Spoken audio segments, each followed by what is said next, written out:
Bonjour à toutes et à tous, aujourd'hui on va réaliser ensemble la jupe Adèle. Tu vas voir, la jupe Adèle est vraiment pas très compliquée et en plus de ça, elle est très rapide à confectionner. La particularité, tout comme certains de mes patrons, c'est qu'en fait avec un seul modèle, tu peux en réaliser une multitude. Et la difficulté du coup avec ce modèle, c'est que il va falloir que tu sélectionnes correctement toutes les pièces de patronage qui collent avec le modèle que tu souhaites réaliser. Mais n'hésite pas à me poser des questions sur les réseaux sociaux ou bien sur mon site internet, je te répondrai avec grand plaisir. Tu vas voir, aujourd'hui le modèle que je te propose de confectionner ensemble, c'est la forme trapèze, sans aucune découpe, juste avec les deux pinces avant, les deux pinces arrière, un enforme à la place de la ceinture et un zip sur le côté droit. L'avantage c'est que tu pourras voir comment on pose un zip invisible. Et il y aura également deux poches arrondies sur le devant, tu vas voir j'ai ma petite technique pour les monter, c'est très simple, très rapide et ça fait sensation. Allez, je te laisse avec la vidéo et on va regarder ensemble tout ce dont on a besoin pour réaliser la jupe Adèle. Donc dans un premier temps, tu auras besoin d'un fer à repasser et de petits outillages. Pour ma part, j'ai pris donc une craie, une paire de ciseaux et mon coupe-fil. Tu auras également besoin de tissu, comme tu peux le voir à l'écran, j'ai déjà coupé le mien. En fait, j'ai choisi un tissu qui fait partie de mon stock de coupons de tissu et il me l'a été donné il y a un petit moment, donc je peux pas te donner exactement les caractéristiques de ce tissu. Je sais juste que c'est un 100% polyester. Je dirais qu'il a un grammage de 250 grammes par mètre carré et qu'il n'a pas du tout d'élastane. En fait, le tissu est plutôt lourd avec un joli tombé. Je l'ai également déjà surfilé. Tu auras également besoin d'un zip ou de boutons en fonction de la finition que tu choisis. Pour ma part, j'ai choisi un zip invisible. Il est vert kaki mais ça reprend plutôt bien la couleur des carreaux du tissu. J'ai également deux pieds presseurs différents, le pied classique et le pied pour poser des zips invisibles. Et sur le côté, tu peux voir que j'ai une bobine de fil assortie à mon tissu ainsi que des épingles. La toute première chose que l'on va faire, c'est que on va fermer les pinces de notre vêtement, les pinces de taille. Donc comme tu peux le voir, je les trace avec ma craie et ma règle japonaise. Comme ça, c'est plus précis, mais ce n'est pas obligatoire. Et ensuite, je vais simplement les piquer à la machine. Ensuite, on va passer aux poches. Et pour les poches, on va d'abord ourler le haut de la poche. Donc je fais un petit ourlet de 1 sur 1 que je préforme au fer à repasser et que je vais ensuite piquer à la machine.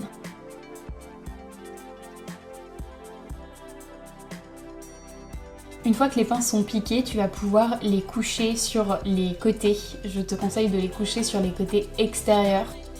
Puisque j'ai choisi les poches arrondies, ce que je peux te conseiller pour bien les plaquer sur ton vêtement, c'est de commencer par faire une petite piqûre tout le long de ta poche à 0,7 mm du bord de ta poche. En fait, cette piqûre va te servir de guide pour repasser les courbes de celle-ci. Comme tu peux le voir, la piqûre que j'ai faite sur les poches me sert vraiment et en fait, je repasse le bord de cette piqûre en le rentrant.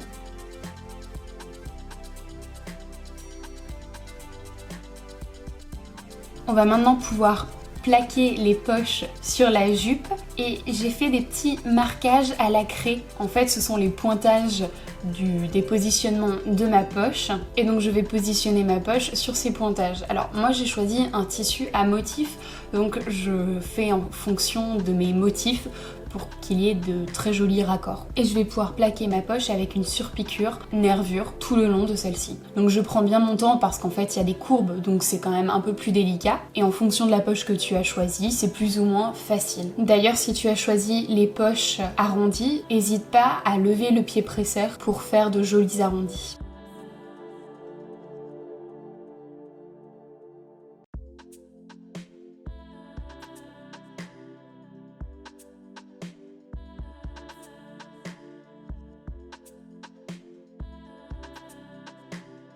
Tu vas maintenant pouvoir passer aux assemblages des côtés de ta jupe. Et donc vu que j'ai choisi pour cette version un zip invisible à placer sur le côté, donc je vais le placer sur le côté droit, je vais assembler entièrement mon côté gauche, donc endroit contre endroit, et sur mon côté droit, je vais assembler du bas du vêtement jusqu'au cran. Et je laisse donc la partie haute ouverte pour pouvoir poser mon zip. Une fois que les piqûres d'assemblage sont faites, j'hésite pas à repasser et à ouvrir mes coutures. La même chose des deux côtés, sauf que pour le côté droit, je n'ouvre que la partie cousue.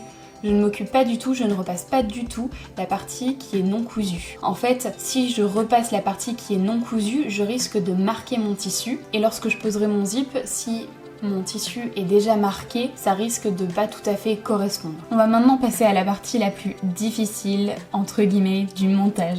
La pose du zip. Tu vas voir, c'est vraiment pas très compliqué, surtout que je t'ai fait des schémas dans la gamme de montage. Dans un premier temps, tu vas changer le pied presseur de ta machine à coudre pour poser un zip invisible. Je vais prendre un des côtés du zip et je vais le positionner endroit de mon zip contre l'endroit de mon vêtement, comme tu peux le voir à l'image. Donc je le positionne bien sur le bord du tissu et comme tu peux le voir au niveau de la tresse du zip, il y a au début un petit surplus que je laisse, en fait je vais laisser 1 cm de griffe non apparente, puisqu'après cette partie de la tresse va être prise dans ma valeur de couture avec mon assemblage de mon enforme. Donc c'est normal. Je peux épingler la tresse et ensuite on va passer à la machine. Sous la machine à coudre, je vais glisser la tirette du zip au plus bas pour ouvrir mon zip et je vais dérouler les griffes afin de pouvoir piquer au plus proche de celle-ci et pour que mon zip soit le plus invisible possible. Je prends bien mon temps, c'est une étape qui n'est pas très compliquée, qui demande juste un petit peu de précision. Et une fois que j'arrive au bas du zip, pas très loin de la tirette, je lève le pied presseur, j'enfonce correctement mon aiguille et je vais remonter la tirette. J'essaye de le faire au plus bas possible, sans trop être gênée par la tirette évidemment. Et ensuite je continue à piquer jusqu'au cran. Et en fait, passé le cran, je vais continuer à piquer en faisant légèrement dépasser mon zip sur le côté pour le piquer correctement et qu'il soit maintenu avec la valeur de couture. Je vais faire exactement la même chose de l'autre côté. Mais avant, je vais quand même bien préparer la pose de mon zip. Et pour ça, il faut que les deux côtés coïncident correctement. Alors moi, j'ai choisi un tissu à motif. Donc je veux que mes carreaux coïncident, mais il faut également, pour vous, si vous n'avez pas choisi de tissu à motif, que le début de votre zip au niveau du côté droit soit identique au niveau du côté gauche. Sinon, vous risquez d'avoir un petit pli qui va se former quelque part, et en général, c'est au bas du zip et c'est pas très beau. Et donc je reproduis les mêmes étapes. Et voilà comment je pose en zip. T'as vu, c'est pas très compliqué et mes carreaux sont correctement alignés. Tu peux maintenant passer à la finition de la taille avec l'enforme pour cette version. Et je vais coudre en tout premier les côtés droits, dos et devant, endroit contre endroit de mon enforme. En fait, tu dois coudre les côtés à l'opposé de celui qui sont cousus sur ta jupe, puisqu'en fait, ça vient en miroir. Et donc, les côtés droits de tes enformes vont venir sur les côtés gauche de ta jupe et vice versa. Et donc, je laisse mes côtés gauche ouverts pour pouvoir faire une belle finition au zip. Donc, j'ouvre les coutures au fer et je vais pouvoir épingler correctement ma finition, mon enforme sur ma jupe. Donc pareil, endroit contre endroit, je viens faire coïncider les côtés. Donc le côté droit de mon enforme qui devient finalement le côté gauche puisqu'on vient en miroir et les côtés gauches qui vont venir sur ma zipette. Et donc en fait au niveau des côtés gauches pour pouvoir faire passer la tirette, je vais coudre sur le côté à 0,5 et non pas à 1 cm sinon je risque de bloquer un petit peu la glissière et le zip ne pourra pas remonter jusqu'en haut. Et donc je pique tout le long à 1 cm.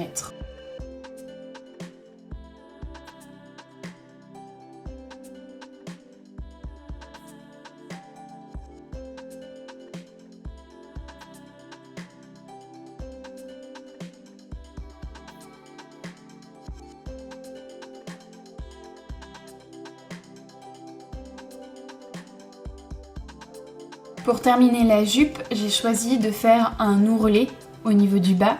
D'ailleurs sur le patronage, il est prévu un ourlet de 2 cm sur 2 cm. Après tu es libre de faire ce que tu veux si tu as envie de faire un rempli de 4 cm ou bien de t'éclater avec la finition que tu souhaites, c'est comme tu veux. Pour cette version, j'ai choisi de faire un rempli de 2 cm et de faire un rempli avec un point invisible. Donc je vais faire le point invisible à la main. Je vais pas le filmer parce que c'est pas très intéressant et que je ne suis pas la plus douée pour les points mains. Mais voilà, je le préforme au fer à repasser pour que ce soit quand même plus simple après pour moi. Et en fait, je vais faire la même chose pour mon enforme. Je vais repasser correctement mon enforme vers l'intérieur de mon vêtement et après je vais faire quelques petits points mains pour qu'il soit bien maintenu à ma jupe et que lorsqu'elle soit portée, et bien que mon enforme ne remonte pas. Et voilà, le montage de la jupe est terminé. D'ailleurs, n'hésite pas à aller voir sur le site ou sur Instagram les différentes versions de cette jupe Adèle. Il y en a des centaines qui sont possibles. C'est l'occasion pour toi de faire marcher ta créativité